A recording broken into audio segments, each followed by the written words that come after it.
Des images glaçantes et une atmosphère bouillante dans la majorité, avec désormais des députés qui se sentent humiliés par l'annonce de la réécriture de l'article 24.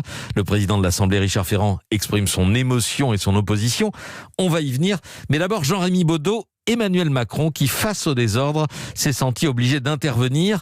La présidence vient de confirmer ce que vous nous disiez dès ce matin. Le chef de l'État a réagi au passage à tabac d'un homme noir par des policiers.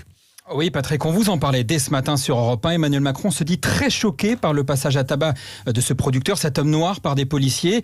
Des propos qu'il a en fait tenus dès hier devant Gérald Darmanin lors d'un entretien à l'Élysée.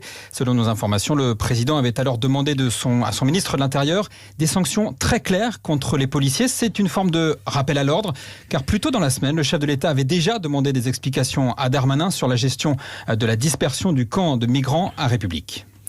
Et sur l'article 24 de la loi sécurité qui encadre la diffusion d'images de policiers, Jean Castex a voulu calmer le jeu hier soir en nommant une commission indépendante chargée de réécrire cet article. En réalité, Jean-Rémy, il a mis le feu à la majorité. Oui, une commission pour tenter de réécrire un texte déjà lui-même réécrit la semaine dernière par le Premier ministre, alors même qu'une partie de la majorité souhaite supprimer cet article.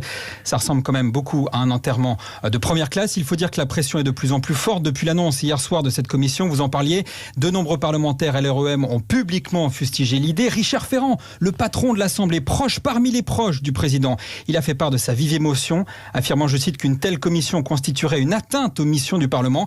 Il y aura une réunion de crise lundi entre Darmanin et les députés marcheurs de la commission des lois, mais on imagine que ça ne changera pas grand-chose. Au sein même du gouvernement, la séquence commence à créer des fractures. La Macronie se déchire. Reste à savoir combien de temps Emmanuel Macron pourra réellement rester silencieux. Jean-Rémy Baudot du service politique d'Europe 1.